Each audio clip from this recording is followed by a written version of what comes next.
శ్రీ గురుభ్యో నమ. హరి ఓం. శ్రీ మాణిక్యాంబా సమేత భీమేశ్వరాయ నమ. మనం భీమఖండాన్ని పురస్కరించుకుని నక్షత్ర పాద దేవాలయాలనైతే మన ఛానల్లో అన్నీ చూపించడం అయితే జరుగుతోందండి. 108 లింగాలు కూడా. అందులో భాగంగా ఇప్పుడు మనం చెప్పుకున్నటువంటిది, మనం చూసేటువంటి ఆలయం ఏమిటి అంటే అండి, ఉత్తరాషాఢ నక్షత్రం 3వ పాదం. ఈయన పేరు ఉమా సోమేశ్వర స్వామివారు, అదే పార్వతీ సోమేశ్వర స్వామివారు. ఈ గ్రామం ఎక్కడుంది ఏమిటి అనేది తెలుసుకుందాం. ఇది సత్యవాడ అనేటువంటి గ్రామం అండి. ఈ సత్యవాడ ఎలా వెళ్ళాలి ఏంటి అనేది ఇప్పుడు మనం చెప్పుకుందాం. మనం భీమేశ్వర స్వామిని పురస్కరించుకుని, అంటే ద్రాక్షారామ గ్రామం నుంచి అయితే మనకి ఇటువైపుగా కోటిపల్లి వెళ్ళేటువంటి దారిలో మరి గంగవరం నుంచి మనం రైట్ సైడ్, అంటే కుడివైపు మనం వెళ్ళినట్లయితే సుమారుగా ఒక 4-5 కిలోమీటర్లు ప్రయాణం చేసినట్లయితే ఈ సత్యవాడ అనేటువంటి గ్రామం అయితే మనకు కనిపిస్తుందండి. ఈ గ్రామంలో ఈ ఉత్తరాషాఢ నక్షత్రం అంటే అండి, విశ్వేదేవ అనేటువంటి దేవత అధిష్టాన దేవతగా ఉంటుంది ఉత్తరాషాఢ నక్షత్రానికి. ఈ 3వ పాదం వారైతే ఖచ్చితంగా స్వామివారిని అయితే దర్శనం చేసుకోవాలి. ఎందువల్ల అంటే ఆ నక్షత్ర దోషాలు ఏమైనా ఉంటే తొలగిపోవాలి అంటే భీమఖండంలో చాలా అద్భుతమైనటువంటి లింగం ఏంటి అంటే మరి సోమేశ్వర స్వామివారు, పార్వతీ సోమేశ్వర స్వామివారు.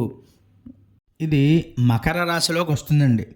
మరి మకర రాశి జాతకులు కూడా, ఈ యొక్క నక్షత్ర జాతకులందరూ కూడా తప్పకుండా ఈ యొక్క లింగాన్ని అయితే మనం స్వామివారిని దర్శనం అయితే చేసుకోవాలండి.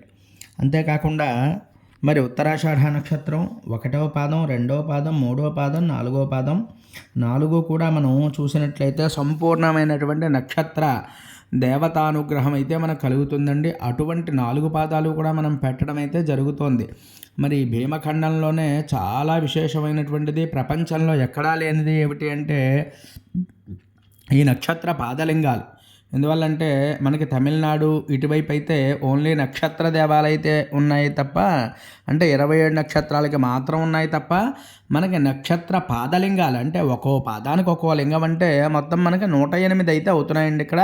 అందులో భాగంగా అంతేకాకుండా వ్యాసుల వారు, అగస్త్యుడు కూడా మరి ఇక్కడ స్వామివారిని కూడా దర్శనం చేసుకున్నట్లుగా అనేకమైనటువంటి ఆధారాలు ఉన్నాయి.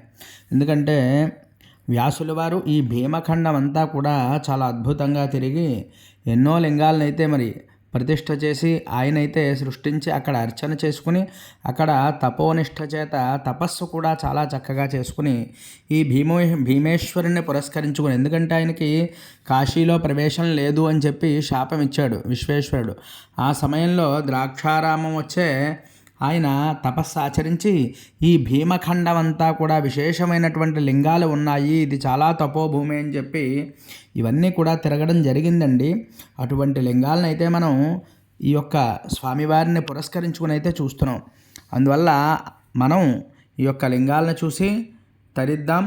అలాగే తెలియని వాళ్ళకు కూడా తెలియచెప్పినట్లయితే ఇంకా పుణ్యం. అవకాశం ఉన్న వాళ్ళు వెళ్ళి చూడండి, లేని వాళ్ళు అయితే మన ఛానల్లో చూసి దర్శనం చేసుకోండి.